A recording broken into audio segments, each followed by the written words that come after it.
todo esto en algún espacio que ustedes tengan, ¿no? Que pueden ser colonias de vacaciones, escuelas deportivas, preparación física, actividades en la naturaleza, organización de excursiones, de federados nacionales e internacionales, ¿no? Entonces es un campo muy, muy amplio y más adaptado a nuestra título en educación, que por ahí para algún título o una especialidad en salud, ¿no? Por el kinesiólogo, él generalmente se encuentra en el campo asistencial, pero en el campo social, ahí es donde también hace más falta profesionales para impactar ahí, ¿no? Con personas con discapacidad. Entonces ahí tienen un buen campo para meterse en todo esto. Entonces, ¿qué funciones o actividades puedo cumplir en un equipo de rehabilitación? Primero, brindar atención profesional al paciente, brindar atención profesional al grupo familiar, participar como profesional en el equipo de rehabilitación y administrar el área de su competencia, ¿no? Estas podrían llegar a ser, suelen ser las funciones dentro de un equipo de rehabilitación, ¿no? A grandes rasgos. Después se establecen pautas, depende el establecimiento, la institución y el equipo de rehabilitación y a qué tipo de rehabilitación se dedique, si neurológica, si motora, ¿no? Todo eso tiene que ver con también dónde esté la posibilidad de trabajo, si es que el día de mañana le llega a surgir o existe, ¿no? Entonces, acá tienen básicamente a grandes rasgos cuáles serían sus funciones, ¿no? Obviamente la atención es hacia al paciente, la atención también es hacia el grupo familiar si es que lo tiene, y también a los mismos profesionales que integran el equipo, y la administración de ese sector, ejemplo de actividad física, o como le quieran llamar o como se llame. Entonces, brindar la atención al profesional, digamos, atención profesional al paciente, implica brindar, interpretando la prescripción médica en el campo asistencial, tenés que interpretar la prescripción médica, tenés que saber leer una historia clínica, tenés que realizar una evaluación funcional, evaluar el estado físico general, evaluar las capacidades físicas remanentes, remanentes lo que le quedó, ¿no? De esa discapacidad. Obviamente hubo un sector físico afectado y otro que quedó funcional. Ese es el remanente. Evaluar el nivel sociocultural del paciente, evaluar las potencialidades del paciente para actividades individuales o grupales. Esto es importante porque, a ver, igualmente esto va básicamente en el campo asistencial, va a estar dado por el médico o el profesional de salud, el kinesiólogo. ¿Por qué les digo esto? Porque, bueno, para aprender a leer una historia clínica hay que tener semiología, semiopatología. Esas son materias que están en carreras de salud, no precisamente en estas carreras de actividad física que están orientadas más a la educación. Con lo cual, para entrar al ámbito asistencial y a un equipo interdisciplinario, posiblemente exista la probabilidad de poder entrar, pero vas a tener que ir aprendiendo a los tumbos a interpretar todo esto, que tiene que ver con la historia clínica, la prescripción médica. La verdad es esa, hoy hay libros de semiología, hay libros de historia clínica, cómo se confecciona, ¿no? Cómo se llenan los datos, cómo es la semiología. Lo que pasa es que para eso hay que estar capacitado dentro de salud, ¿no?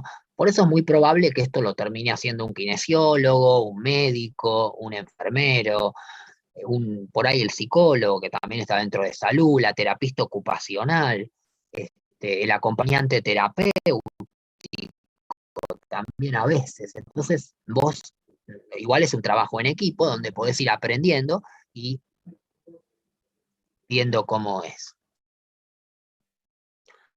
Bueno, brindar atención profesional al paciente, seguimos. Establecer objetivos de tratamiento. O sea, dentro del tratamiento que el equipo establezca, vos tenés que establecer objetivos dentro de tu área.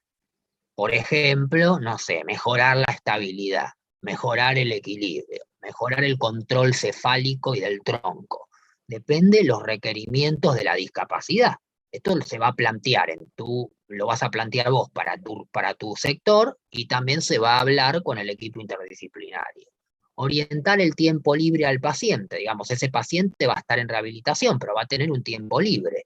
Ese tiempo libre muchas veces puede estar orientado por algún profesional para que estas discapacidades puedan seguir con actividades fuera de la rehabilitación formal y ocupar espacio en el tiempo libre, y que ese espacio ocupado en el tiempo libre sea parte también de la rehabilitación, como socialización, actividades recreativas, deporte, ¿no? Estimular la participación en actividades culturales y deportivas. Esto es fundamental y es más bien del área nuestra, ¿no? Brindar atención profesional al grupo familiar es informar respecto del objetivo de tratamiento específico del área, estado y necesidades del paciente, sobre todo si es un menor de edad. Hay que brindar siempre información a la familia, sea menor o no, y que la familia sepa lo que se está haciendo con ese paciente. En la realidad hay pacientes que no tienen familia, otros que la tienen pero no les importa, y otros que la tienen y les importa. Entonces, vos tendrás que identificar, y cuando la familia esté presente vas a tener que informarle a la familia porque es legal y es así como lo tenés que hacer. Orientar sobre ciertas actividades que puedan realizar al paciente en su hogar, ¿no?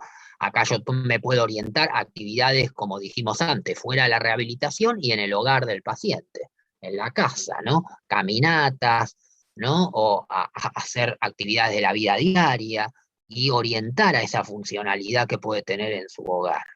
Informar sobre instituciones que permitan continuar con actividades físicas y culturales. Hay instituciones que le permiten continuar cuando sale de la clínica de un, por ejemplo, de un de un periodo institucional en cuanto asistencial de la clínica. Después hay que orientar a ver si tiene algunas instituciones que lo puedan incorporar actividades físicas y culturales.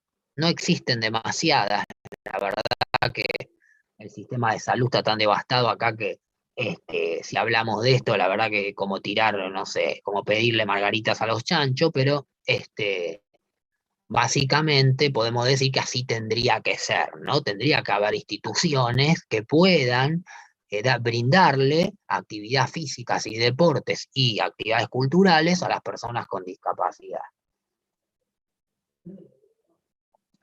Bueno, participar como profesional en el equipo de rehabilitación, esto es fundamental, intercambiar opinión respecto del plan de tratamiento general con todo el equipo de rehabilitación. Recibir y proporcionar información atinente al paciente y a su grupo familiar. Coordinar acciones de tratamiento con profesionales de otras especialidades integrantes del equipo. Esto quiere decir que vos vas a coordinar actividades con otros profesionales, ejemplo, el kinesiólogo, la terapista ocupacional, el acompañante terapéutico, la enfermera, bueno, lo que fuese. Más que nada se van en un equipo de rehabilitación, muchas veces uno se codea más con áreas similares a la de la actividad física, que es la kinesiología y la terapista ocupacional, ¿no? Pero siempre es importante el psicólogo, la nutricionista, y seguir con todo esto, con integrantes del equipo. Es importante también recibir y proporcionar la información atinente al paciente, y ya lo vimos, intercambiar respecto al plan de tratamiento. En realidad lo que haces es no, o sea, si bien vas a tomar decisiones sobre tu área específica, siempre las decisiones en un equipo de rehabilitación se toman de forma conjunta, las toma el equipo. Por eso siempre que si tienen la posibilidad de entrar a un equipo de rehabilitación, a un equipo interdisciplinario, se habla del equipo, no se habla del kinesiólogo, del médico, del nutricionista. Se refiere a equipo como una unidad, porque es lo que es, ¿no? Entonces, eso es importante porque así tendría que serlo. Y después, bueno, tendrán los idas y venidas, inconvenientes que tiene cualquier persona que trabaje en equipo, pero siempre es con el fin único de mejorar la calidad de vida del paciente. Organizar cuál es tu área de competencia. Administrar tu área de competencia va a ser una de tus funciones. Organizar, programar, evaluar y coordinar el área, ¿no? De tu incumbencia. Si tenés colegas que podés llevar, si no sos vos solo, ¿no? Si hay varios profes, pueden armar y organizar mejor el área. y siempre coordinado con todo el equipo interdisciplinario, ¿no? Esa es la idea un poco de todo esto. Bueno, esta es la bibliografía, entonces lo importante de esta clase, acuérdense que los campos asistenciales en los cuales ustedes se pueden insertar y existen para personas con discapacidad, tendrían que estar los tres campos siempre dentro de la rehabilitación. Acuérdense de cómo estaría formado los integrantes de un equipo interdisciplinario, no de memoria, pero sí saber que hay profesionales y bueno, pueden ser todos esto, algunos que otros más o menos. Recuerden los campos asistencial, educacional y social, y es importante el campo social, ténganlo en cuenta, y también los objetivos que tiene la educación física para personas con discapacidad, que se basan en la conducta del hombre en estas tres áreas siempre: socioafectiva, cognitiva y psicomotora. Siempre son las tres puntos a tocar en la rehabilitación. O sea, toda actividad que vos hagas, de alguna manera, además de ir sobre lo psicomotor, ¿no? Sobre la capacidad psicomotora del individuo, el remanente, o trabajar las capacidades de fuerza, pero lo que ustedes ya conocen, también tienen que tener en cuenta esto: lo cognitivo, en medida que esté adaptado al sujeto, a la persona, y depende de qué discapacidad tenga, y lo socioafectivo. Nunca se olviden de eso, o sea, actividades que favorezcan o apoyen sobre esos puntos. Bueno, estos eran los tipos de discapacidades a nivel que puede haber, y es lo que más o menos hemos visto en este PowerPoint. En la clase que viene lo que vamos a ver es un PowerPoint de rehabilitación, básicamente qué es la rehabilitación, para entrar un poco más en detalle en lo que es la rehabilitación en sí, ¿no? Lo que implica. Y después ya nos metemos en la patología, que empezamos con discapacidades físicas, que tienen que ver con el sistema nervioso y el aparato locomotor.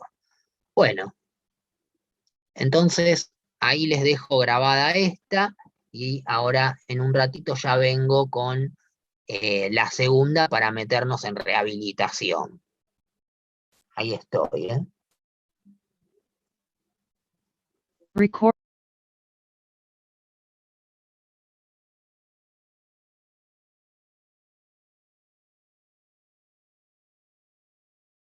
Con la rehabilitación, y podemos decir qué es la rehabilitación, ¿no? Ya en este ID vamos a ver un poco esta parte, donde básicamente como definición, igual después vamos a dar otra definición un poco más actualizada de rehabilitación, pero podemos decir que ya este autor en 1987 decía que la rehabilitación era la restauración de niveles óptimos de habilidades físicas, psicológicas y sociales, ¿no? Respetando las necesidades y deseos individuales de cada paciente y su familia. Esto de respetar las necesidades y deseos individuales de cada paciente y su familia es fundamental. ¿Por qué? Porque ya se incluía esto de que dentro de la restauración, que formaba parte de ese proceso de rehabilitación, donde se restauraban los niveles óptimos de habilidades físicas, psicológicas y sociales, se tenía que respetar el deseo individual, ¿no? Esto tiene que ver con que si yo planteo actividades dentro del proceso de rehabilitación, que no estén dentro del deseo del discapacitado paciente, esto me iba a llevar al fracaso, y me va a llevar al fracaso porque es como hacer algo que no te gusta. Entonces, básicamente, dentro de esas actividades que el discapacitado puede realizar, tendría que haber en cada paciente y su familia, tendría que tener esas cuestiones, ¿no? Direccionarse todas las actividades dentro del proceso de rehabilitación, obviamente a deseos individuales y de su familia, ¿no? Más allá de que a veces hay que tomar decisiones y generar actividades o procesos dentro de la rehabilitación que por ahí no son de mucho gusto, pero bueno, todo depende cada persona, cada contexto, y en realidad básicamente lo que hace este autor es definir al proceso de rehabilitación de esta forma. Entonces, debemos atender a las personas en 3 aspectos diferentes. Ya lo vimos, lo psíquico, lo físico, lo emocional y tener en cuenta el ambiente. Como ambiental tenés muchos factores externos, de dónde viene la persona, ¿no? De dónde proviene, de qué tipo de medio externo proviene, cómo fue su estilo de vida. Bueno, muchas cuestiones ambientales también tienen que ver con esto, ¿no? O sea, meterse en un contexto a la persona como unidad psíquica, física y emocional. De hecho, si recuerdan la definición de salud, era ese estado óptimo de funcionalidad, digamos, estado óptimo de salud, ya no entendido como ausencia de enfermedad, sino como un estado de equilibrio en lo psíquico, físico y emocional, o por lo menos de búsqueda del equilibrio, ¿no? Porque si hubiese un equilibrio, no hay nadie que esté en equilibrio puramente en estos 3 aspectos. Bueno, esperen un segundito que... Entonces, básicamente, la pérdida de la capacidad, muchas veces la pérdida de la capacidad en la discapacidad es ser discapaz, es perder una capacidad o varias capacidades. Por ejemplo, la capacidad de visión, de vista. Me quedé ciego, me quedé con ceguera y perdí la capacidad de ver. Bueno, la pérdida de la capacidad, sea la de ver, escuchar, sentir, tocar, moverte, motora, sensitiva, etcétera, suele venir acompañada siempre de estos 4 puntos fundamentales. Con lo cual hay que atacar también, más allá de lo que esté, de lo que mi planificación dentro de la rehabilitación, del equipo de rehabilitación, va a ser enfocarse y estar atento a estos aspectos. La depresión, la ansiedad, la distorsión de la imagen de sí mismo, de la persona que perdió la capacidad, y la pobre calidad de vida, porque en realidad la calidad de vida se va empobreciendo a medida que vos perdés capacidades. De hecho, el envejecimiento te va a ir haciendo perdiendo capacidad, con lo cual va a empezar también, vas a empezar a ver que en vos mismo, quizás alguno de ustedes lo note o lo pueda detectar, empiezan a aparecer estas cosas. Por eso hay que trabajar para contrarrestarlas y mejorar la calidad de vida de ese paciente. Esto que dice pobre hay que tratar de elevarlo. Entonces, tener en cuenta siempre la actividad social como parte de la rehabilitación. Este es un punto fundamental, porque si bien no existe demasiados equipos de rehabilitación, o por lo menos yo no conozco demasiados, a veces te dicen en los hospitales el equipo de rehabilitación, pero habría que ver si funciona como tal o es tan así. Pero básicamente, si hay algo que carece, si es que existen, y obviamente seguro que existen equipos de rehabilitación, estoy más que seguro que si hay algo de lo cual carece la rehabilitación, es de la actividad social del paciente. Es muy difícil, generalmente se sale de la clínica, se sale del sanatorio y se lo lleva a la casa, y se lo tira ahí al paciente. Entonces, arreglate. O sea, no hay planificación ni profesionales trabajando dentro de esa rehabilitación que todavía continúa fuera de un hospital o de una clínica en la vida social del paciente. Con lo cual las actividades sociales son un punto a atacar donde ustedes quizás con este título, con el profesor de educación física, el instructor, o los tipos de títulos de educación, el maestro en educación especial, y demás, tiene acá un campo importante para meterse en la discapacidad, la actividad social del discapacitado, ¿no? A través del deporte, a través de la actividad física, a través de las colonias de vacaciones, a través de la recreación.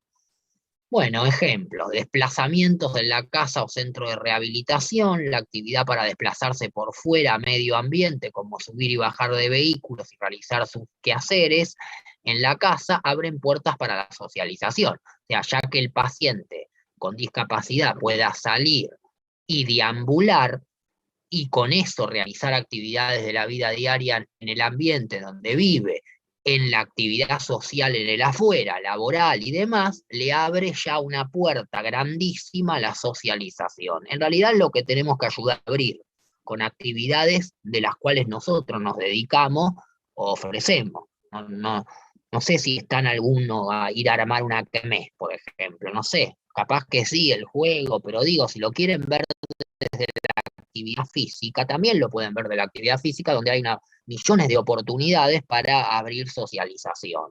Insertar al discapacitado en un juego, en un deporte, en un modo de hacer actividad física a través de un deporte o a través del juego. Entonces hay posibilidades de ver eso como puerta de laburo, ¿no?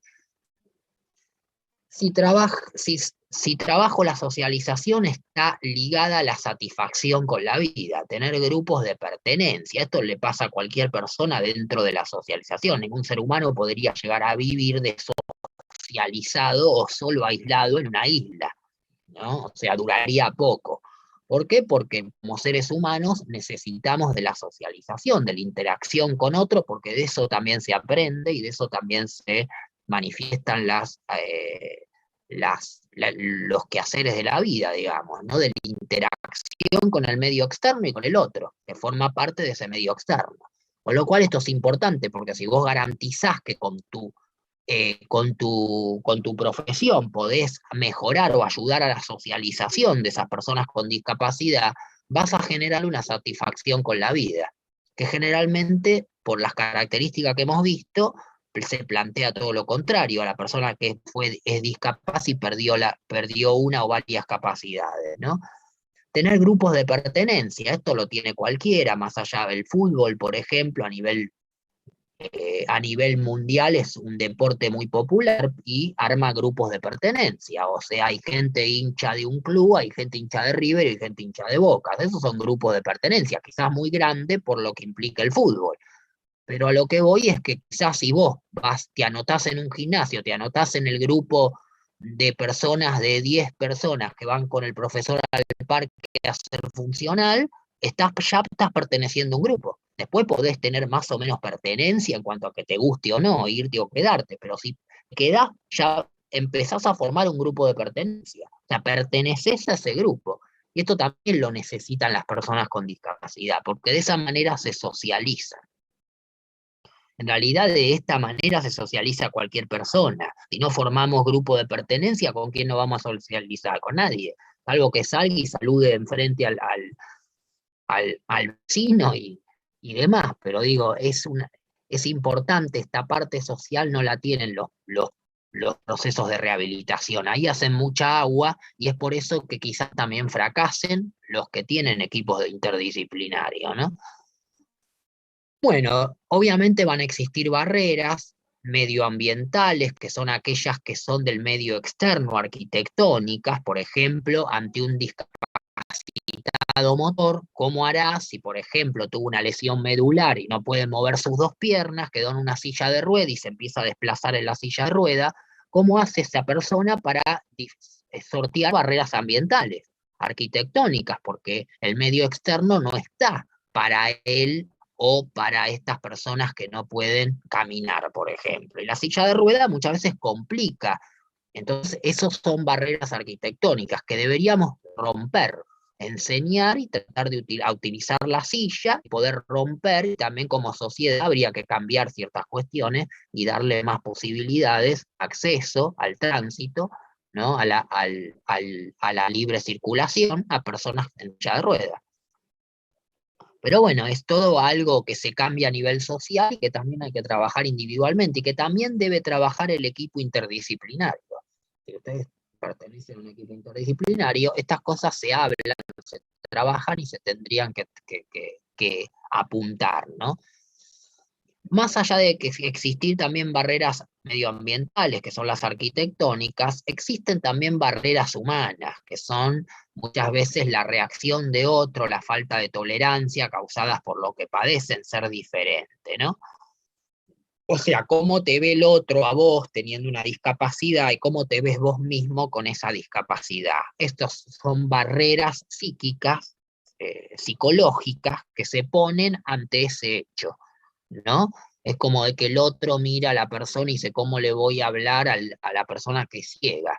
Bueno, es ciego, pero es una persona, o sea, no, lo único que no ve.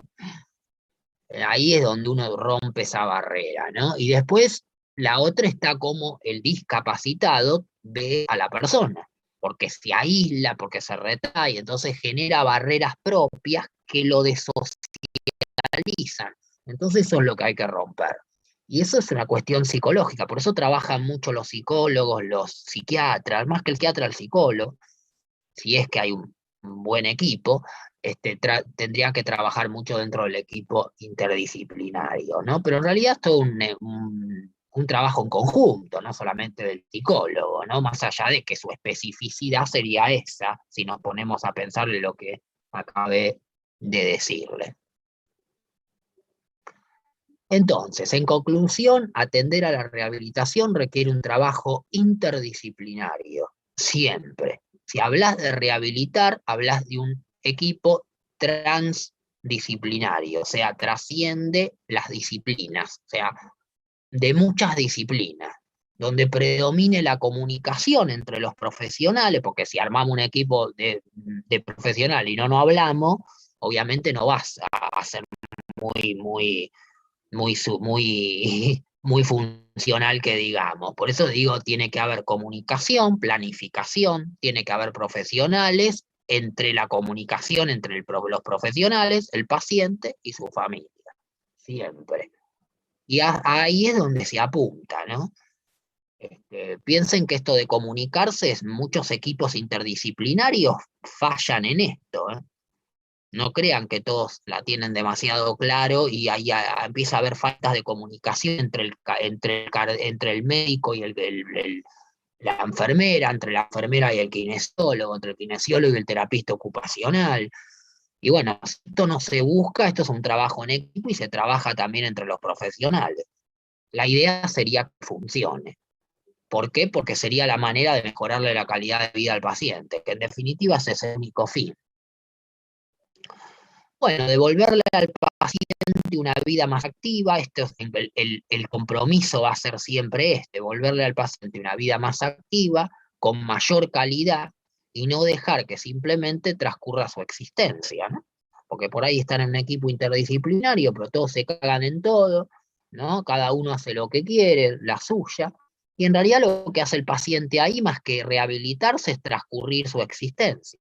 Esto se ve en las clínicas de rehabilitación, de hecho yo lo he visto, por eso se los digo. Por otro lado, también es cierto que si no hay un equipo interdisciplinario, también va a pasar lo mismo. O sea, y si aunque sea somos nosotros solos, tenemos que hacer algo para que esto no pase, ¿no? Y es que queremos trabajar con este grupo de pacientes alumnos, ¿no? Esto siempre y cuando.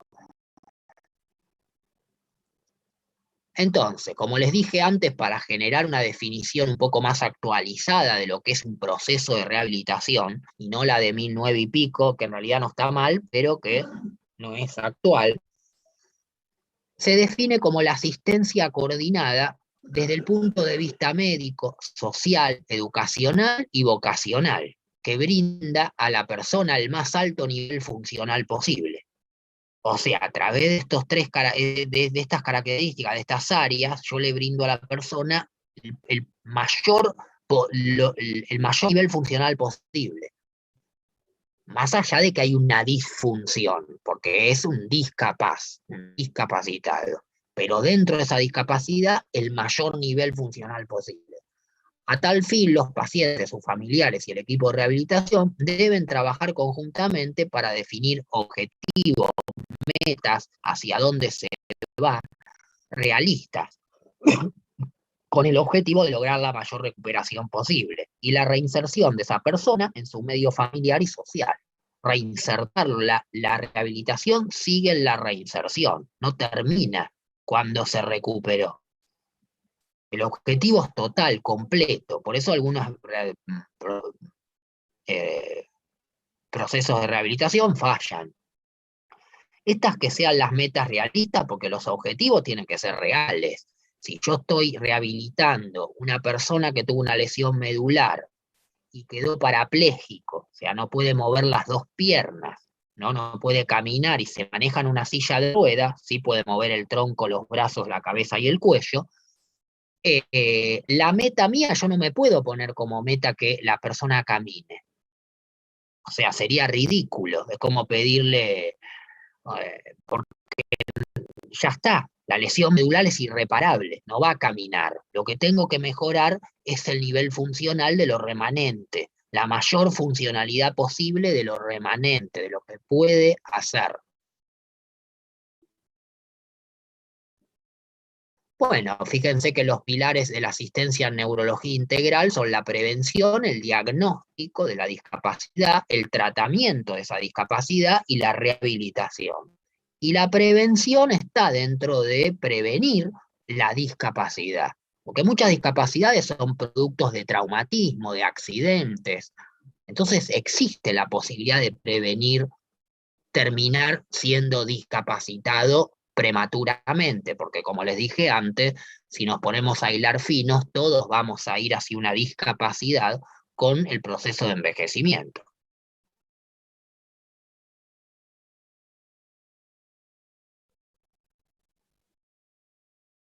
Bueno, la actividad física siempre tendrá que ser placentera. Esto siempre pónganselo en la cabeza. La actividad que ustedes planifiquen dentro de la actividad física, que es nuestra especificidad, siempre tiene que ser placentera. De hecho, la terapista ocupacional, cuando trabaja con los pacientes y realiza ciertas actividades que lo pueden ayudar a las actividades de la vida diaria, también le tiene que generar cierto placer, si no el tipo no las va a hacer con ganas. Las actividades físicas más todavía, porque se pone esfuerzo, se pone el cuerpo, hay toda una cuestión de imagen corporal, como lo habíamos visto antes, de presión. Entonces, es importante que esto sea placentero, ¿no? O sea, que la persona sienta el placer de hacerlo. Si no, como cualquier cosa, ustedes si lo obligan a hacer un deporte que no le gusta, no sé, si lo llevan a un campo de softball, a jugar al softball, no te interesa jugar al softball, o porque no te gusta. Entonces, por más que juegues por ahí, le encontrás digo yo, ¿no? Que quizás también es eso. Ojo que a veces uno piensa que no le gusta, y yo también, yo pensaba que el softball no me gustaba. Cuando lo hice en el profesorado y lo jugábamos, algo me entusiasmaba, no te digo que me volvía loco, pero tampoco era que me aburría. Entonces siempre hay que buscar la forma de ir viendo qué es lo que le puede gustar y capaz que lo que no le gusta le termina gustando. Plan de mantenimiento de los logros adquiridos. Hay que mantener los logros que se adquirieron durante el proceso de rehabilitación, ¿no? Luego de la recuperación, la actividad física placentera debe continuar. O sea, cuando terminó el proceso de rehabilitación, el tipo continúa haciendo actividad física. Y ese es el fin. Acá este es un objetivo nuestro. Que a la persona le guste y siga haciendo lo que hace, porque va a dejar una vez que terminó la rehabilitación y yo lo llevaba a jugar un deporte, en la silla de rueda o como sea, ¿por qué lo va a dejar?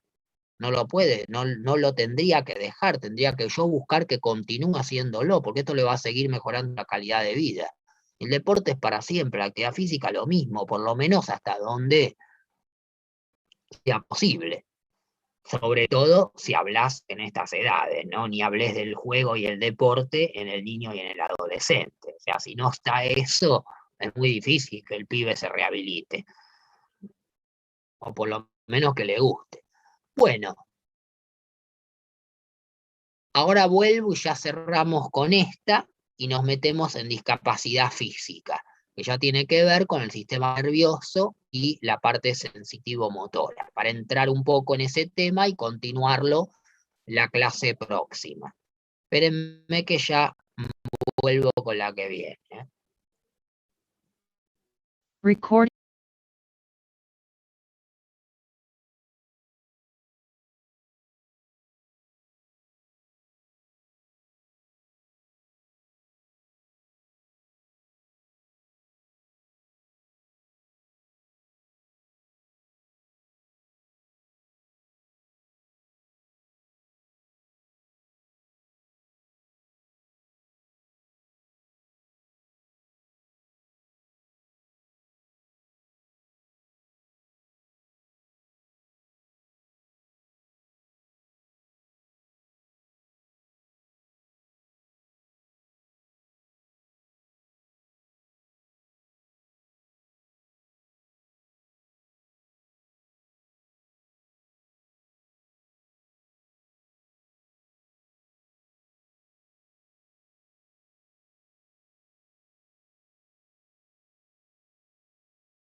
Recording in objetivo, progress. o dentro de lo educativo, del ámbito educacional, de la escuela, de lo formal, digamos, también está dentro de lo informal, o sea, dentro de las facultades también hay deporte. Cada facultad tiene su equipo deportivo, piensen, bueno, existe UBA Deportes, por mencionar la parte deportiva de la UBA, existe también deporte a nivel de la UNLAM, de la Universidad Nacional de La Matanza, existe el deporte a nivel de la Fundación Favaloro, y así se hacen los interuniversidades, los campeonatos interuniversidades, cada universidad forma su equipo de vóley, su equipo, son estudiantes esa gente que acude a hacer ese tipo de deporte, y generalmente no. A veces sí, pero es muy raro que sean estudiantes. Capaz que estudian alguna carrera, pero digo, muchas veces participan y terminan siendo competitivos. Entonces, como buscan la competitividad, van a tomar o van a formar equipos con deportistas, digamos, no profesionales, pero sí amateurs. Pero no dejan de ser, el fin no deja de ser competitivo. Educativos cuando están en el colegio, dentro del colegio como actividades extracurriculares y curriculares, ¿no? El deporte recreativo también cuando se toma como recreación, ¿no? Ir a jugar los jueves al fútbol con tus amigos es un deporte recreativo, más allá que hay competencia, ¿no? Pero básicamente lo podemos incluir dentro de hacer algo recreativamente, o un deporte me refiero, ¿no? Ya sea el pádel, el papi fútbol, lo que quieran. Entonces, dentro de la arista del deporte es muy amplio hacia dónde lo pueden direccionar. Entonces, básicamente, para definir deporte terapéutico, por ejemplo, se realiza para lograr disminuir o corregir alteraciones físicas, psíquicas o sensoriales, comprometiendo en su ejecución principalmente la discapacidad. Esa sería una definición a grandes rasgos de lo que sería el deporte terapéutico. El deporte educativo es aquel que se practica en instituciones que tiene como fin la educación integral del alumno, ¿no? Básicamente resalta la discapacidad motriz, no interviniendo en la discapacidad. Y el deporte recreativo intenta capacitar a la persona para que incorpore el deporte dentro de su tiempo libre recreacional o recreación. Y el competitivo busca la competencia. Y acá ya implica en su práctica una mayor exigencia, porque en realidad cuando uno utiliza el deporte dentro de una competencia quiere ganar. Como quiere ganar, entrena para eso, entonces ya empieza a haber una mayor exigencia. Requiere un mayor entrenamiento, obviamente, para buscar superarse, obviamente, y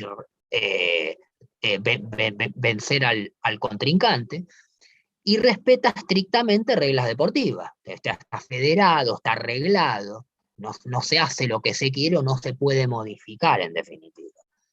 Entonces, ahí es donde lo vemos desde lo competitivo. Y como último, el deporte tiene beneficios en la persona con discapacidad, sea para lo que lo utilice, porque en realidad existen estos 4 tipos de deportes. Esperen que silenciar. Estos 4 tipos de deportes existen a nivel de la discapacidad.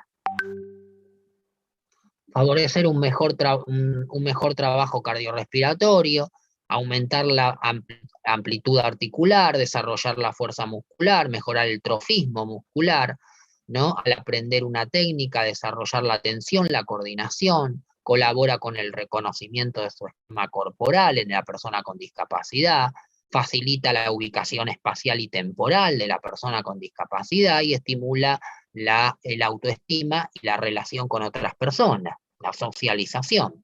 Por eso es una actividad muy importante a la hora de la rehabilitación. Enfocado desde donde se quiera enfocar, pero siempre con placer, ¿no? Como dijimos acá, que a la persona le guste, y dentro de la rehabilitación es muy importante poderlo incluir. Y ahí no se olviden que hay otra área donde se pueden insertar o donde pueden meterse, digamos, ¿no? Ahora básicamente lo que vamos a hacer es meternos un poco en la clasificación de las discapacidades físicas más frecuentes.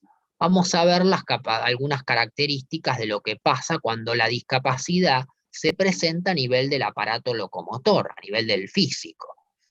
Y en realidad, si hablamos del aparato locomotor, sabemos que los músculos están inervados. O sea, básicamente la discapacidad puede estar o dentro de los órganos que forma el aparato locomotor o dentro de los órganos que forma el sistema nervioso.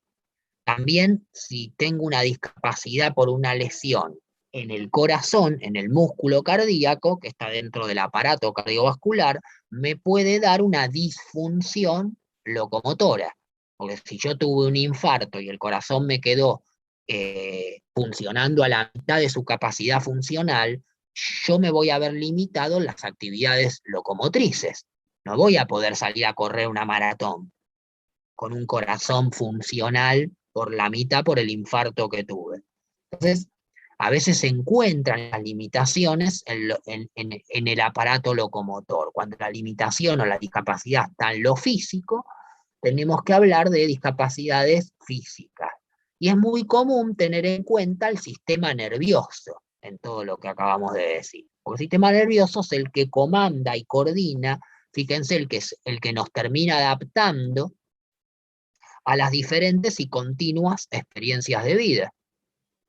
Entonces, con el medio externo, ¿no? Y con las diferentes movilidad y todo lo que implica el aparato locomotor comandado por este sistema de control. Por eso se llama sistema de control el sistema nervioso. Que el sistema nervioso integra toda la información sensitiva y sensorial y también provoca la actividad motriz, la actividad motora, el movimiento, que puede ser involuntario, voluntario o automático o asociado. Entonces, ahí es donde tenemos la importancia, porque si un órgano del sistema nervioso central o periférico se lesiona, yo voy a tener una discapacidad motora o sensitiva o sensorial o mixta. Porque existe lo que se llama el proceso de integración sensomotora, lo que les dije antes, el sistema nervioso integra lo sensorial con lo sensitivo y lo motor obviamente responde de forma motora. Lo sensorial tiene que ver con todo lo que tenga que ver con la vista, el oído, el gusto, el olfato, y lo sensitivo con el tacto, el dolor, la temperatura, la presión, lo que es los mécanos receptores, la información propioceptiva del aparato locomotor. Entonces todo esto tiene que ver a toda la información sensitiva que va a ir llegando al cerebro para responder con un acto motor, si es que se tiene que responder de esa forma. El sistema nervioso responde con su área motora, digamos, ¿no?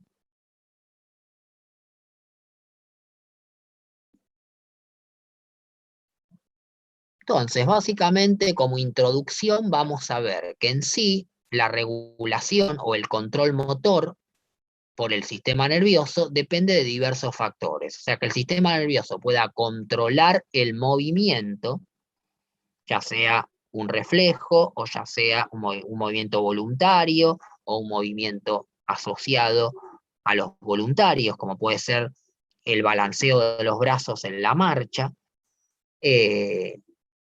El sistema nervioso, para controlar los movimientos, también está influenciado dentro de este control la actividad que se realice, el individuo en sí mismo como persona y el ambiente,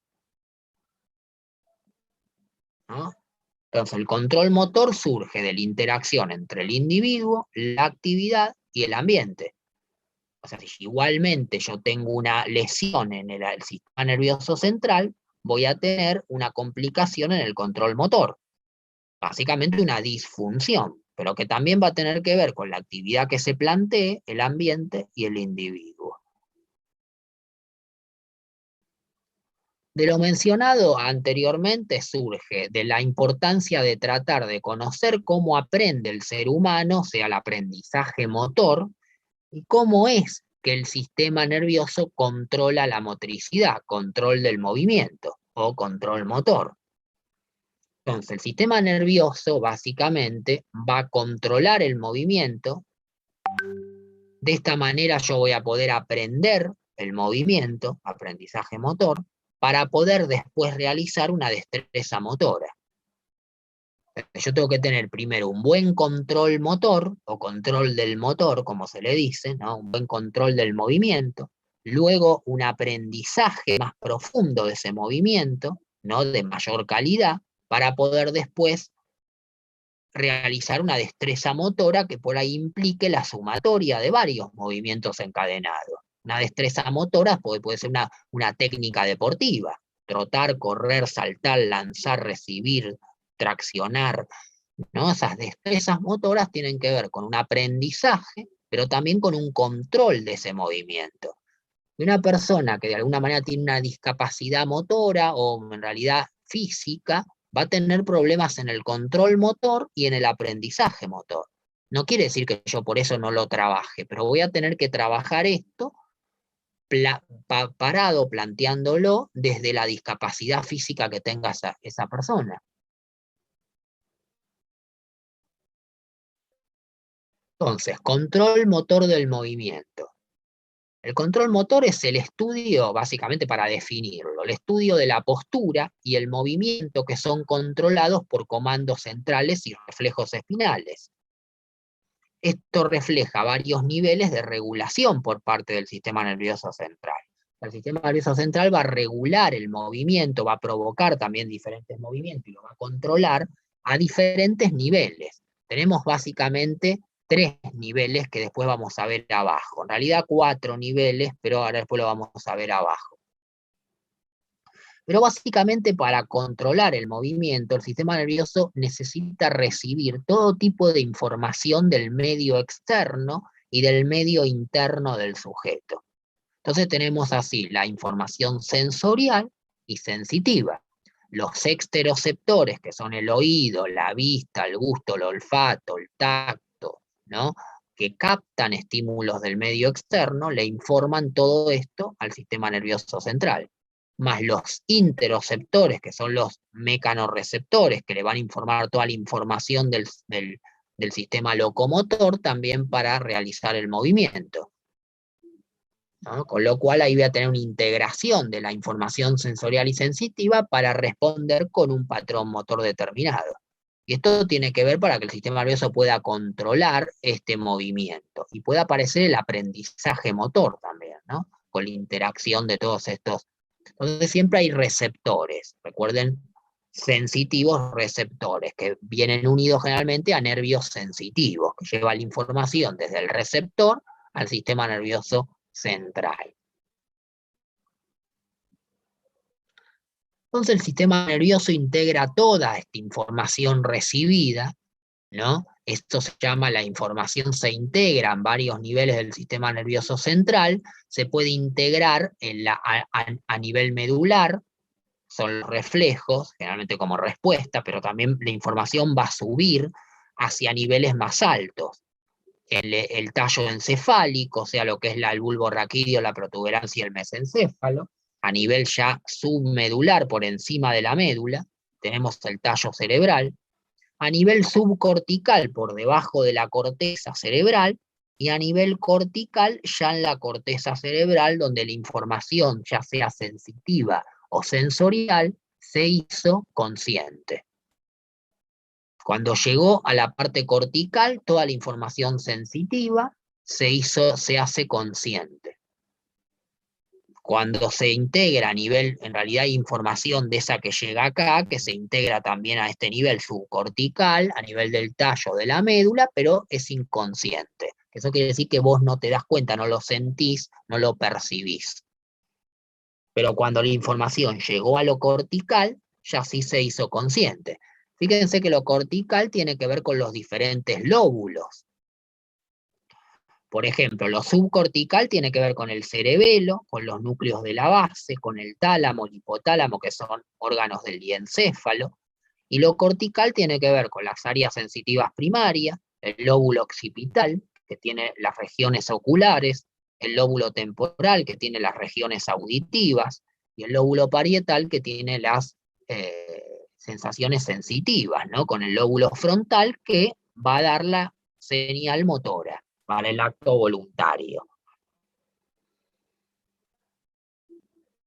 Entonces, fíjense, como para realizar un gesto motor, una destreza motora, yo necesito de toda la información. Uso neuromuscular, órgano tendinoso de Golgi, lo que son los mecanorreceptores, receptores en la médula espinal, en las vértebras, mejor dicho, a nivel cervical y lumbar. También tenemos acá el sistema auditivo y el sistema vestibular y auditivo, el sistema ocular, el ojo, que va a llevar información hacia el área correspondiente.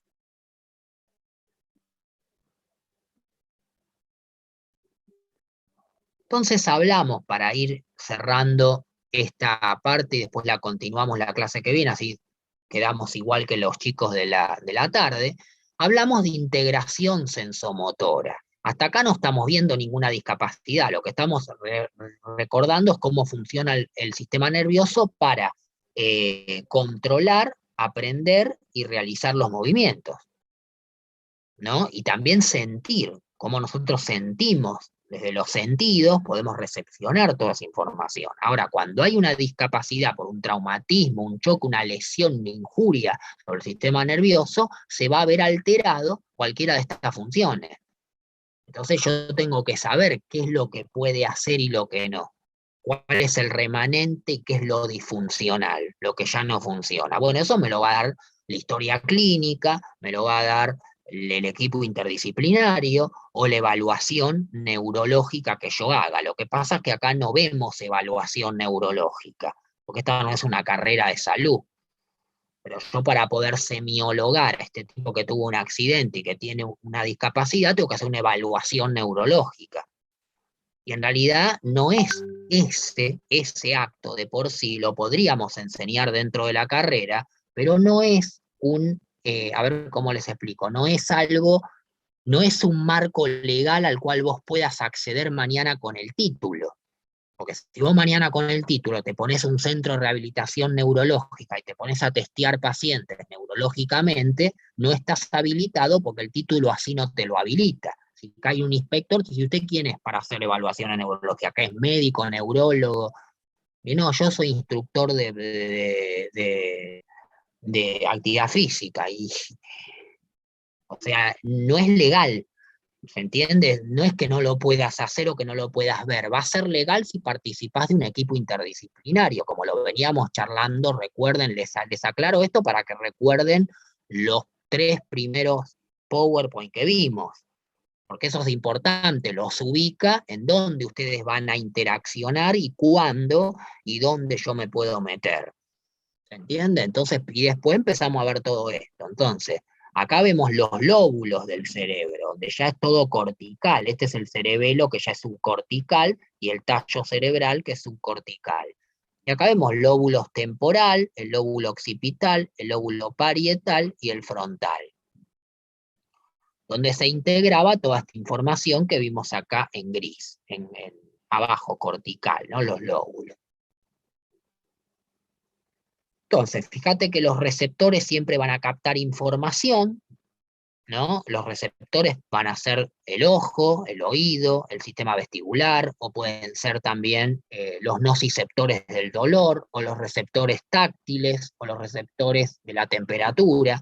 Captan la información y a través de un nervio sensitivo la llevan a distintos segmentos del sistema nervioso, por las vías sensitivas ascendentes, porque sube por médula, por ejemplo, y sube hacia arriba, o entra por el tallo cerebral y sube hacia arriba, ¿no? Estas vías ascendentes llevan esa información sensitiva a los diferentes lóbulos. Y ahí se integra en el área sensomotora que está acá, entre el lóbulo parietal y el frontal. Ahí está el área somatomotor o córtex somatomotor, y somatosensitivo o córtex somatosensitivo. Acá se integra la información motora con la sensitiva y se responde con un movimiento voluntario o un movimiento, en realidad, si estamos hablando a nivel cortical, siempre va a ser un movimiento voluntario, pero por ahí no respondo con movimiento, me quedo quieto y siento lo que me llega al área sensitiva motora, pero no me muevo, porque no quiero moverme. Pero todo tiene que ver con una integración sensomotora, ¿no? O sea, si yo tengo una disfunción a nivel de los receptores sensitivos, no va a llegar información adecuada a los centros superiores y esto va a interferir en el movimiento. Igual por ahí se mueve la persona, pero hay una calidad o un bajo control motor y eso me va a interferir en el aprendizaje motor y en el acto voluntario de moverme. Entonces van a tener personas con discapacidad física que se muevan poco, que tengan poco movimiento, poca fuerza, algunos que se muevan, que no se muevan porque tuvieron una lesión neurológica en tal punto en el cual no se mueve, después lo vamos a ver en otro PowerPoint, en otra clase, ¿no? Como empiezan a aparecer las hemiplejías, las paresias, la falta de fuerza, y bueno, distintos signos y síntomas de lesiones del sistema nervioso, ¿no? Y como para cerrar este dibujito gráfico, teníamos el nivel medular, el nivel subcortical, que era el tallo cerebral, el cerebelo, y a nivel subcortical, la parte del diencéfalo, tálamo, hipotálamo, ganglios basales, acá, y después el nivel cortical, donde tenemos dividido en lóbulos, que ya es el cerebro a nivel cortical, ¿no? Los lóbulos occipital, temporal, parietal, bueno, temporal acá está cortado, o sea, esto porque está cortado en un corte sagital. Subcortical, cortical y medular, los tres niveles principales de integración sensomotora. La información se puede integrar acá y subir arriba y seguirse integrando acá, o puede entrar acá al tallo cerebral y llegar al cerebelo, o integrarse acá con los ganglios de la base y a nivel subcortical, y después integrarse acá a nivel cortical. Siempre hay vías que van llevando la información de un lugar a otro. Ahí tendríamos que entrar más en neurofisiología o neuroanatomía, pero no es el tiempo el que tenemos como para hacer esto. Pero, obviamente, sí sépanlo, ¿no? Que hay distintos niveles donde se integra la información. Bueno, entonces, ahí yo les hago llegar esta grabación, así la clase que viene, la semana que viene, seguimos con esta clasificación en discapacidades físicas y vamos entrando un poco más en las siguientes discapacidades. Pero básicamente los tres primeros PowerPoint que vimos los pone en perspectiva de lo que es un equipo de rehabilitación, lo que son las áreas donde se pueden integrar, y qué es la rehabilitación y cómo hay que trabajar sobre la persona con discapacidad, en qué objeto de estudio se van a meter, en una persona íntegra, en lo psíquico, físico y emocional, ¿no? Así que esa era la idea para después entrar en las discapacidades. Bueno, les dejo entonces esta clase grabada y ya le mando a Ana para que les mande por Dropbox los audios con los PowerPoint.